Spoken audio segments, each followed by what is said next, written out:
कहानी शुरू होती है और हम एक बूढ़े स्पार्टन को देखते हैं जो कि पहाड़ के ऊपर एक नवजात बच्चे को चेक कर रहा था। वो कंबल हटाता है और एक वाहियात से हरे बच्चे को देखता है, लेकिन उसे वो बच्चा पसंद नहीं आता तो वो उसे फेंक देता है। इसके बाद वो वहाँ पर एक लड़की को देखता है जिसे वो एंजेलिना जोली और ब्रैड पिट को गिफ्ट में दे देता है। इसके बाद वो फिर से कंबल उठाता है, लेकिन इस बार उसे ऐसा बच्चा मिल गया था जो कि दाढ़ी और सिक्स पैक्स के साथ पैदा हुआ था। अब वो बूढ़ा उस बच्चे को अपने पास रख लेता है और उसका नाम लियोनीदास रखता है। अब ऐसे ही कुछ साल बीत जाते हैं और हम देखते हैं कि लियोनीदास की दादी उसे मर्द बनने की ट्रेनिंग दे रही थी। इसी दौरान वो दादी के मुंह पर एक मुक्का मारता है जिससे उसकी दादी का पूरा जबड़ा बाहर निकल जाता है। अब ऐसे ही कुछ और साल बीत जाते हैं और हम देखते हैं कि लियोनीदास अब बड़ा हो चुका है, लेकिन अभी तक उसकी ट्रेनिंग खत्म नहीं हुई। अब उसको ट्रेन करने के लिए उस पर कोड़े बरसाए जाते हैं और उसके मेन पार्ट पर पेडिग्री लगवाकर उसे कुत्ते से चटवाया जाता है, जो कि बहुत दर्दनाक था। इसके साथ ही उसकी ट्रेनिंग और कड़ी करने के लिए उसे बर्फीले पहाड़ों में छोड़ दिया जाता है। इसी दौरान उसे वहाँ पर सबवे का बर्गर मिलता है, लेकिन वो बर्गर बासी था तो लियोनीदास उसे थूक देता है। फिर कुछ देर बाद वहाँ पर उन पहाड़ों पर रहने वाला सबसे खतरनाक जानवर पेंगुइन आता है, जो कि इंसानों को मारने में 1 सेकंड का भी टाइम नहीं लगाता था। लेकिन इस बार वो लियोनीदास के सामने नाचने लगता है, जिसका फायदा उठाकर लियोनीदास उसे मार डालता है। इसके बाद लियोनीदास उस पेंगुइन की खाल को पहनकर अपने महल में वापस आता है। अब क्योंकि वो राजा बन चुका था तो सभी लोग उसके सामने सर झुकाकर उसका सम्मान करते हैं। इसी दौरान वहाँ पर बेकी आती है और उसके लिए डांस पेश करती है। ये देखकर लियोनीदास खुश हो जाता है और बेकी से शादी करने के लिए उसे प्रपोज कर देता है। तभी हम देखते हैं कि बेकी लियोनीदास की छाती पर एक नंबर लिखती है और कहती है कि ये मेरे नीचे वाले ताले का कॉम्बिनेशन है, जिसका मतलब था कि वो लियोनीदास से शादी करने और उसके साथ इंटीमेट होने के लिए तैयार थी। अब यहाँ से सीन कुछ साल आगे शिफ्ट होता है और हम लियोनीदास को देखते हैं जो अपने बच्चे को ट्रेनिंग दे रहा था। वहीं बेकी भी खड़ी थी, जो कि बाप बेटे को साथ में ट्रेनिंग करते हुए देखकर बहुत खुश थी। इसी दौरान वहाँ पर लियोनीदास का सेनापति आता है और उसे कहता है कि महाराज आपसे मिलने दूत आया है। फिर लियोनीदास उससे मिलने जाता है और उसके होठों पर किस करके उसका स्वागत करता है। वहीं दूत को उसकी ये हरकत बहुत गंदी लगती है और वो लियोनीदास से कहता है कि ये सब क्या था। लियोनीदास कहता है कि स्पार्टा में सभी मर्द एक दूसरे का ऐसे ही स्वागत करते हैं और औरतें हाई फाई करके स्वागत करती हैं। तभी वो दूत लियोनीदास की पत्नी बेकी को देखता है, जो कि उसे गंदे गंदे इशारे कर रही थी। इसके बाद लियोनीदास उसका हाथ पकड़कर उसे मौत के कुएं के पास ले जाता है और उससे पूछता है कि तुम यहाँ पर क्यों आए हो। इसके जवाब में वो दूत उसे कहता है कि मुझे पारसी राजा जायरस ने भेजा है, जो कि बहुत ज्यादा शक्तिशाली है और वो इस दुनिया पर राज करना चाहता है। इसलिए वो चाहता है कि तुम युद्ध करे बिना हार मान लो और उसके सामने घुटने टेक दो। साथ ही वो उसे ये भी कहता है कि महाराज ने कहा है कि वो तुम्हारी पत्नियों को बहुत खुश रखेगा और उन्हें नाइकी के शूज पहनाएगा। अब ये सुनकर लियोनीदास बहुत दुखी होता है और अपनी प्रजा की तरफ देखता है। इसके बाद वो अपनी तलवार निकालकर जैसे ही पीछे मुड़ता है, तभी वो देखता है कि वो दूत बेकी को किस कर रहा था। अब ये देखकर लियोनीदास और भी ज्यादा गुस्सा हो जाता है और उसे लात मारकर मौत के कुएं में फेंक देता है। साथ ही वो और कई लोगों को भी उस कुएं में फेंक देता है जिनको वो पसंद नहीं करता था। इसके बाद वहाँ पर उसका सेनापति आता है और लियोनीदास से कहता है कि महाराज हमें युद्ध का परिणाम जानने के लिए बदसूरत जादूगरों के पास जाना होगा। फिर लियोनीदास उन जादूगरों के पास जाता है और उन्हें बहुत सारी फेयर एंड लवली और सनस्क्रीन देकर उनसे युद्ध का परिणाम पूछता है। जादूगर उसे बताते हैं कि अगर तुमने युद्ध में हिस्सा लिया तो तुम कुत्ते की मौत मारे जाओगे। अब ये सुनकर लियोनीदास अपने महल में वापस आता है और कुछ सोचने लगता है। इसके बाद वो बेकी के पास जाता है और कहता है कि युद्ध के बारे में सोचकर मुझे नींद नहीं आ रही। बेकी कहती है कि कल तुम युद्ध में जाओगे और मुझे पक्का यकीन है कि तुम कुत्ते की मौत मरोगे, इसलिए तुम मेरे साथ जो करना चाहो आज रात कर सकते हो।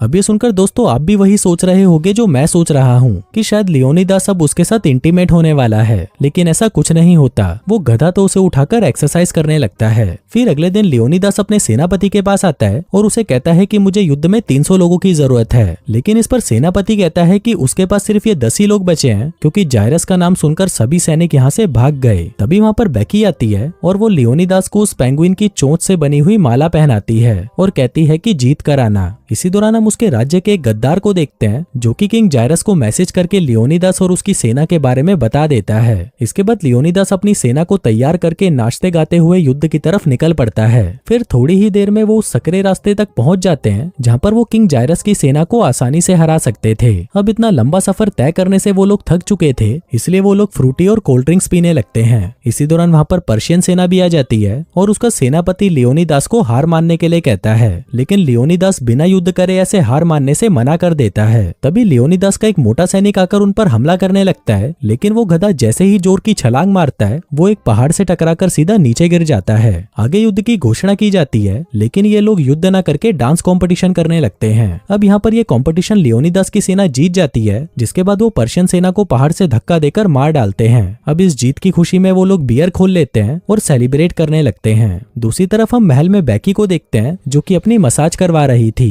तभी वहाँ पर विधानसभा का एक मेंबर आता है जो कि अपनी हवस भरी नजरों से बेकी को देखने लगता है। वो कहता है कि महाराज को युद्ध जीतने के लिए और भी सैनिक चाहिए, लेकिन इस पर बेकी कहती है कि लियोनिदास तो अब तक मर चुका होगा, इसलिए मैंने टिंडर पर अपनी प्रोफाइल भी बना ली है और यहाँ पर मुझे काफी अच्छे अच्छे मैच आ रहे हैं। इस पर वो आदमी कहता है कि अगर महाराज ये युद्ध हार गए तो पूरा साम्राज्य जायरस का हो जाएगा, जिसके बाद वो आपके ऊपर भी कब्जा कर लेगा। अभी सुनकर वो गोल्ड डिगर घबरा जाती है और उसे अगले ही दिन एक सभा बिठाने को कहती है। दूसरी तरफ हम लियोनिदास को देखते हैं जिसके पास किंग जायरस आता है जो कि दिखने में बहुत घटिया था और उसकी हरकतें भी उसी की तरह घटिया थीं। आगे जब वो अपने रथ से नीचे उतर रहा था तभी वो गिर जाता है और इसी वजह से वो अपने एक सैनिक को मार डालता है। आगे किंग जायरस लियोनिदास को लड़कियां और दारू का लालच देकर उसे ये युद्ध छोड़ने को कहता है, लेकिन लियोनिदास हार मानने से मना कर देता है। इसके बाद किंग जायरस अपने सबसे खतरनाक योद्धाओं को भेजता है और ये दोनों यहाँ पर शायरियां बोलने का कंपटीशन करते हैं, लेकिन ये कंपटीशन भी स्पार्टन सैनिक जीत जाते हैं, जिससे दुखी होकर वहाँ पर एक लड़की आती है और उस मोटे सैनिक की आंखें फोड़ देती है। दूसरी तरफ हम बेकी को देखते हैं जिसके पास ठरकी ट्रेटर आता है और उसके हाथ से गिलास छीनकर पानी पीने लगता है। अब पूरा पानी पीने के बाद वो बेकी से कहता है कि इस पानी में नमक था। इस पर बेकी कहती है कि तुमने जो पिया वो पानी नहीं बल्कि मेरा मूत था। इसके बाद वो ट्रेटर से कहती है कि मेरे पति को युद्ध में सैनिकों की जरूरत है और इसके लिए मैं कुछ भी कर सकती हूँ। जिसके बाद वो वहीं पर अपने सारे कपड़े उतार देती है। अब ये देखकर ट्रेटर जैसे ही उसको हाथ लगाता है तभी उसका शीघ्र पतन हो जाता है। फिर अगले दिन हम देखते हैं कि विधानसभा के सभी सदस्य एक जगह पर इकट्ठे हो गए थे।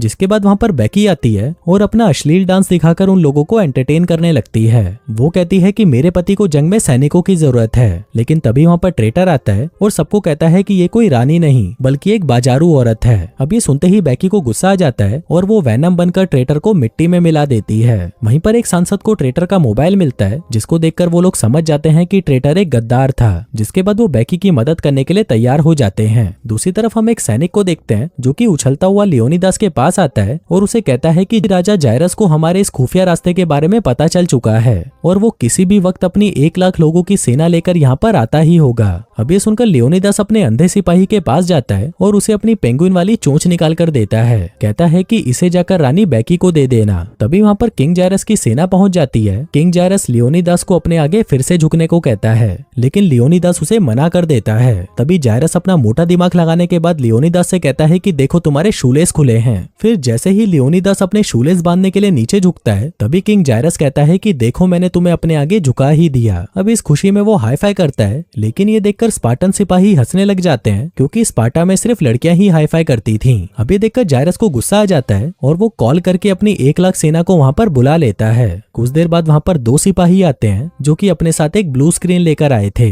अब ये देखकर लियोनिदास सोचने लगता है कि ये पागल कर क्या रहा है, लेकिन तभी उस स्क्रीन पर 1 लाख सैनिक आ जाते हैं जिसको देखकर लियोनिदास की सेना घबरा जाती है। लेकिन फिर भी वो लोग हिम्मत दिखाकर जायरस की सेना पर हमला कर देते हैं। अब किंग जायरस को अपना अंत नजदीक आता दिख रहा था, इसलिए वो भागकर अपनी कार में बैठता है और उसको एक रोबोट में बदल देता है। फिर जैसे ही जायरस हमला करने के लिए आगे बढ़ता है तभी उस रोबोट का तार प्लग से निकल जाता है, जिससे उस रोबोट की पावर चली जाती है और वो स्पार्टन सैनिकों के ऊपर ही गिर जाता है और इसी में राजा लियोनिदास के साथ उसकी पूरी सेना मारी जाती है। दूसरी तरफ वो अंधा सिपाही बेकी के पास पहुंच जाता है और उसे राजा की दी हुई पेंगुइन की चोंच दे देता है। अब यहाँ से सीन शिफ्ट होता है और हमें 1 साल बाद का सीन दिखाया जाता है। यहाँ पर 1 लाख फारसियों के खिलाफ 3 लाख स्पार्टन्स खड़े थे, जिनको देखकर वो फारसी सैनिक डर जाते हैं। लेकिन स्पार्टन्स का सेनापति वो अंधा मोटा होता है, जिसको देखकर स्पार्टन सैनिक वापस लौट जाते हैं। और दोस्तों इसी के साथ ही ये कहानी यहीं खत्म हो जाती है।